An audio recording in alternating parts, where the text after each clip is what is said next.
Hoje a gente está aqui mais um Papo com Especialista. Sou Igor Araújo, estou com o Dr. Rafael Prince. O Dr. Rafael ele é chefe do Serviço de Transplantes de Músculo Esquelético daqui do INTO. Hoje a gente vai discutir sobre como é o processo de doação, como é que o sistema de transplante aqui do INTO e do Brasil, nível Brasil funciona, como é que está isso no cenário nacional. Eu queria que o senhor contasse um pouquinho da sua história, como é que você veio parar aqui, como foi percorrer esse caminho do transplante. São anos de experiência, né, chefe? Na chefia, também vivendo Sim. as dificuldades do sistema brasileiro. Como é que é isso? Conta pra gente.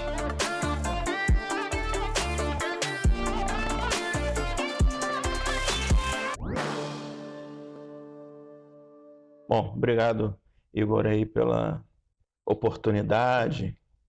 É, Acho que é fundamental a gente realmente poder bater esse papo aqui e ter a chance de poder falar um pouquinho mais sobre a questão do transplante é sempre muito positivo.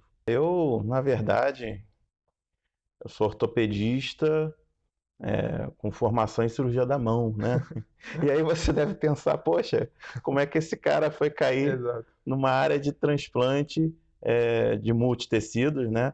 Em particular para a gente aqui, relacionado ao transplante de tecido multiesquelético, né? Então, eu fiz o concurso aqui para o INTO, na verdade minha residência até foi fora daqui, foi na UFRJ, e obviamente lá a gente não tinha nenhuma formação de bancos de tecidos, Uhum. né? A gente não tinha nenhuma informação, inclusive era uma situação que realmente era uma coisa muito nova para mim. E graças a Deus consegui passar aí no nosso concurso para cá para o INTO. E como eu também tenho uma formação acadêmica, eu sou professor universitário, É, eu sei. eu acredito que isso tenha contado para eu poder, na verdade, ser alocado desde o início no banco. É um mundo completamente novo e que eu acabei abraçando. Eu acho que quando a gente se vê diante de certas situações, a gente tem que tentar fazer o melhor, né? E foi o que eu tentei. Então, durante um tempo, eu fiquei mais relacionado à questão mais de captação e processamento, e dentro das questões operacionais do banco, do nosso dia a dia. Depois eu acabei sendo convidado para assumir a chefia substituta do banco durante um período. A gente tá falando E, há quantos anos isso? nossa, tô Já uns ficando 10? velho, cara. Não, na verdade, exatamente. Aí agora eu digo que já tô na chefia do banco há uns 10 Pô, anos. experiência em estrada, chefe. Nossa, já tem aí, na verdade, mais de 10 anos, se a gente for parar para pensar, aí que eu tô à frente aí da chefia. E, na verdade, eu tenho muito orgulho da minha equipe, Uhum. tenho muito orgulho do que a gente conseguiu trabalhar durante esse tempo que eu estou à frente. Eu acho que tem que agradecer muito o INTO também, porque o INTO abraçou a nossa ideia, É, né? verdade.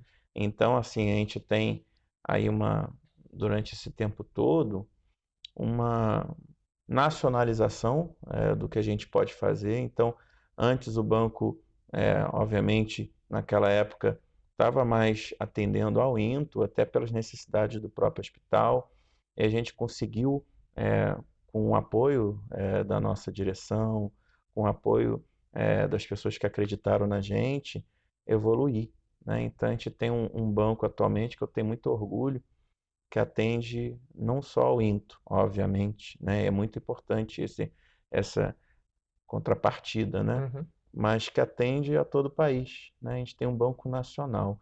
A gente pode dizer que atualmente o nosso banco de tecidos, ele realmente atende a mais de 10 estados da federação, Distrito Federal. Então, aonde a gente tiver uma oportunidade de uma realização de um atendimento em alta complexidade nesse país, e se alguém necessitar, a gente está aí à disposição. Assim, aqui no INTO, para tentar explicar de uma forma prática, a gente capta a parte de ossos e músculos e tendões, não é isso? A gente vai preservar isso de uma certa forma, isso até pode explicar depois, e conforme a necessidade, a gente vai estar ajudando as pessoas que necessitem disso, jovens e idosos que têm algum acidente, alguma fratura, algum desgaste articular mais precoce. a gente vai usar esse tecido que a gente captou, armazenou e processou, e a gente vai usar para melhorar a qualidade de vida da população, digamos assim.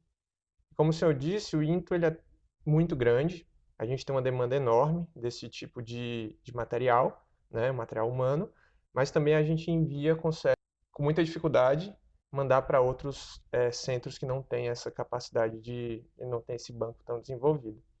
E aí a gente vai em cima das nossas dificuldades diárias. Eu queria que o senhor contasse um pouco dessa dificuldade de conseguir esse órgão, né, que assim, a gente fala que o transplante é um gesto, assim, um dos gestos que eu considero mais bonitos, né? A doação. A gente tem um problema nessa doação, nessa negativa, que a gente chama negativa da doação, e eu queria que o senhor, a gente trabalhasse também em cima dessa conscientização, né? Pudesse explicar para a população como é que funciona a doação e como podemos beneficiar tantos outros com o sim, né? Perfeito. Na verdade, o que que nós temos, né? Eu vejo, em um primeiro lugar, uma falta de informação da população em geral. E por isso que é tão importante esse nosso bate-papo hoje, Uhum, né? É, a gente fez alguns estudos já, junto com pessoas leigas, né, que não têm esse acesso, assim como pessoas até da própria área de saúde. E a gente vê, logicamente, em primeiro lugar, um desconhecimento da possibilidade de doação de um tecido ósseo, de um tecido músculo-esquelético. E isso acaba realmente atingindo a gente numa hora que a família até aceita doar um órgão, aceita doar um fígado, aceita doar um rim, mas, primeiro, ela nunca ouviu falar, então ela vai aceitar a doação de um tecido ósseo, um tecido musculoesquelético. Muitas vezes acaba isso realmente sendo importante para uma negativa familiar. E a gente tem uma outra questão que a gente levantou também. As famílias, quando são perguntadas sobre essa questão da nossa doação do nosso tecido, elas ficam com muito receio do seguinte: poxa, vão retirar os ossos do meu, eh, da minha pessoa, do meu querido, né, que vai ser depois velado, e como é que fica essa situação? Vamos entregar ele como, né? uhum, Então, elas também não têm a informação, que é muito importante, de que a gente faz uma reconstrução desse corpo, né? A uhum. gente tira os tecidos que são necessários e é obrigatório, por lei, a gente fazer uma reconstrução mais anatômica possível. Então, eu acho que isso também acaba levando a essa maior negativa familiar na doação de tecido. A gente fez alguns levantamentos em conjunto com a Central de Transplantes aqui do Rio de Janeiro e a gente tem uma taxa de negativa familiar de famílias que já aceitaram doação de órgãos, tá? Diga-se de passagem, Uhum. beira em torno de 60%. Que é muito alto, né? Muito alto, Porque poxa, assim, negativa que a gente fala é na hora de falar se vai doar ou não, você dizer não. E o que o senhor está falando é o seguinte, a família disse, não, vamos doar os órgãos, os órgãos vão ser doados, mas 60%, que é mais da metade, diz não aos ossos, né? exatamente. E aí a gente tem uma outra questão também, que é importante, que eu acho que acaba é, levando uma piora para a gente, né? É, os 40% restantes, quando a gente vai avaliar o potencial doador, se ele está apto para a gente poder fazer a nossa captação do tecido, acaba que a gente descarta grande parte deles. Então, no final das contas, daqueles possíveis doadores que aceitaram a doação de órgãos, em torno de 10% somente vai acabar sendo elegível, sendo realmente um doador final para um tecido musculoesquelético. Então, isso leva logicamente, uma diminuição da oferta para a gente. E como a gente precisa, logicamente, de ter o doador para poder realmente processar depois esses tecidos e oferecer esses tecidos para transplante, acaba levando a um déficit que a gente não gostaria de ter. E, consequentemente, a gente não consegue ajudar os outros, né? Porque, assim, o INTO, como a gente disse, capta para ele, processa, armazena e manda para o Brasil. Como você não vai ter uma oferta tão grande, porque a negativa é alta, O que sobra, a gente processa tudo, vê o que é viável, porque às vezes existe uma certa inviabilidade naquele material, só sobra 10%, que é muito pouco, né? Diante de uma possibilidade enorme que a gente tem no Brasil, por falta de conscientização, também por falta de desconhecimento, né? Isso é muito importante falar. Chefe, agora sim, uma coisa muito importante que eu vejo a gente informar é como é que eu posso beneficiar, como é que pessoas podem ser beneficiadas com esses tecidos, assim, a aplicabilidade disso para a população entender.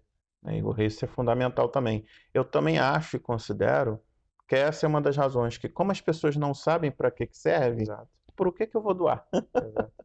Né? Eu acho que um órgão fica fácil a gente entender, né? A gente vai, capta o órgão, vai ser transplantado em menor tempo possível num receptor e pronto, né?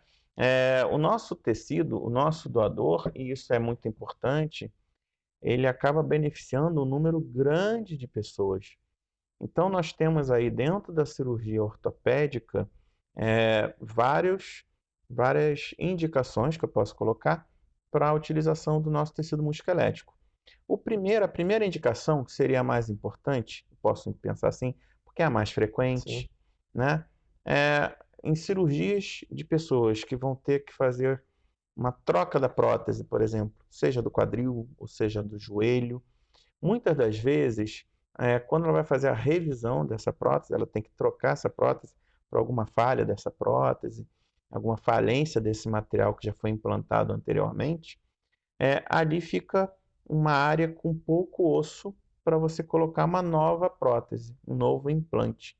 E aí, por causa disso, precisa-se, muitas das vezes, uma quantidade de tecido ósseo maior do que ela mesma poderia retirar de alguns lugares, como a região ali do quadril, ali da pelve, na verdade, da cintura pélvica, que é a crista ilíaca, seriam áreas que poderiam ser áreas doadoras dela mesmo para aquela situação, mas só que nessas cirurgias de revisão necessita-se de uma quantidade maior de tecido ósseo.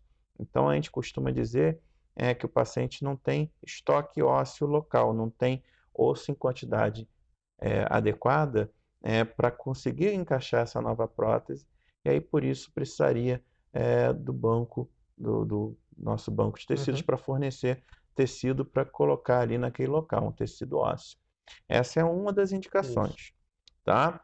Uma outra indicação que a gente está vendo que está aumentando muito, né, inclusive, a necessidade, nós temos pacientes com lesões ligamentares, que levam a instabilidades articulares, né? Então, uma paciente que tem uma lesão ligamentar no joelho, por exemplo, ou que tem uma lesão ligamentar na região do cotovelo, isso leva a uma instabilidade. Se você não resolver isso, a pessoa pode evoluir com um processo de desgaste articular, um processo degenerativo local. E aí, muitas das vezes, em situações de lesões multiligamentares, ou seja, lesões de mais de um ligamento daquela articulação, a pessoa também não tem como corrigir isso, a não ser com o auxílio de tendões que a gente vai colocar no lugar desses ligamentos. E aí esses tendões são fornecidos também pelo banco de tecidos para, de novo, resolver, né, gerar qualidade de vida para esses pacientes. Um terceiro grupo de pacientes que a gente visualiza são os pacientes do grupo do tumor, né? Então, alguns tumores importantes, principalmente tumores malignos, eles precisam que a gente resseque aquela parte, aquele segmento, aquela área, aquela região óssea. E aí, uma das soluções que a gente tem é a colocação de segmentos ósseos similares ao que a Uhum, gente tinha antes no local, junto com alguns tipos de prótese, muitas das vezes, para poder exatamente, de novo, gerar qualidade de vida e até muitas das vezes evitar a amputação. sim. Uma quarta questão que a gente tem observado muito, nos últimos anos a gente já começou a captar também cartilagem, Isso. Que é uma coisa né? assim muito nova, sendo Nossa! muito discutido. Então, assim, a captação de cartilagem, que a gente chama de tecido osteocondral, porque tem um pedacinho de cartilagem e um pedacinho de osso ainda subjacente a ele, é bem interessante, porque ela pode em pacientes que tenham tido uma falha articular com uma área de perda de superfície de cartilagem grande, a gente pode colocar essa cartilagem ali ainda como um tecido viável para esses pacientes, e isso tem sido bem interessante. Uma quinta indicação que eu veria é a possibilidade de fazer também o transplante do menisco. Uhum. O menisco é um tecido fibrocartilaginoso que a gente tem dentro ali do joelho. Em alguns casos, aí já são casos mais pontuais, há a indicação de você fazer um transplante de menisco. Uhum. Tá? Serão situações mais pontuais, e para isso o nosso banco aqui também favorece, disponibiliza menisco aí para os centros do país. E a gente sabe que isso, assim, é uma coisa nova, que vem se desenvolvendo cada vez mais. Tem um foco muito grande também nessa população ativa, porque é importante a gente trabalhar na prevenção, que a gente sabe que, por exemplo, um atleta que tem uma lesão de menisco, se esse menisco for retirado, ele vai evoluir para uma artrose mais rápido. Uma artrose necessita, às vezes, de uma prótese, e eu vou ter que revisar essa prótese porque a prótese se desgasta. E aí, né, onde isso vai parar? Então, se a gente puder atuar com um sistema de transplante forte, com parte da prevenção, para evitar toda essa cascata, a gente tende a ganhar e a população também. Assim, antes se acreditava que para eu doar o órgão, às vezes eu teria que assinar um termo em vivo, né? Ou então deixar isso registrado numa carteirinha. A gente sabe que hoje eu só avisar minha família e a família tem o poder de dizer sim ou não, conforme o desejo do ente querido prévio, né? E assim, a família tem total poder de dizer sim ou não, e a gente sabe que isso ajudaria muito nesses problemas que a gente citou. Qual a mensagem que o senhor quer passar para as pessoas? Como é que a população pode, lá na hora que estiver sendo abordada, frisar, ou então como é que isso vai se processar, o processo da doação lá no momento, né? Como é que isso vai ocorrer? Sim, sim. Em primeiro lugar, né, é importante a gente esclarecer isso aí que o Igor colocou, que é fundamental. Que, na verdade, hoje compete à família Uhum, realmente autorizar a doação ou não. Então não adianta, né, durante algum tempo aí, anos atrás, isso. foi aquela história de colocar na carteira de identidade se você era doador ou não. Inclusive ia na carteirinha da OAB, dos Nossa, advogados, né? Tinha isso aí. exatamente. Isso não tem validade, tá? Isso. Então, acho que, em primeiro lugar, se nós quisermos doar, nós temos que deixar isso muito claro para a nossa família. Isso. A nossa família tem que estar muito bem informada. Em segundo lugar, caso ocorra alguma fatalidade, né?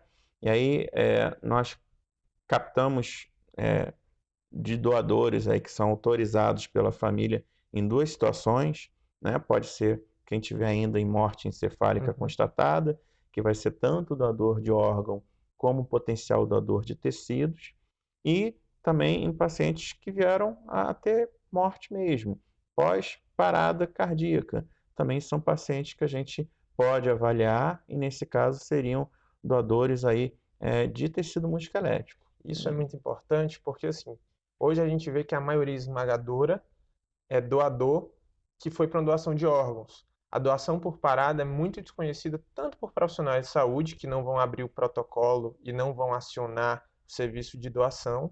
E assim, a gente tende a ganhar muito, porque quando a gente sai do espectro morte encefálica, o número de potenciais doadores é enorme, né? E a gente acaba que fica restrito a esse número e muitas vezes a família só autoriza a doação de órgãos, que aí a gente perde nessa parte assim uma porcentagem esmagadora. E- Perfeito, é exatamente isso. Você falou tudo agora.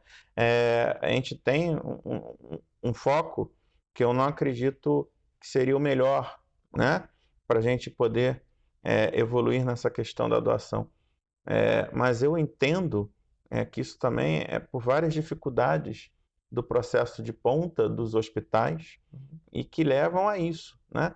Então, a gente tem que entender muitas vezes que algumas famílias também, quando são avisadas, elas, devido ao horário e à realidade nossa atual aí, da nossa cidade, muitas vezes elas só vão poder chegar ao hospital às vezes no dia seguinte, às Uhum. vezes Então, se for um falecimento aí no finalzinho da noite, só no dia seguinte que ela consegue realmente comparecer. E o tempo para a gente é fundamental Com também. certeza.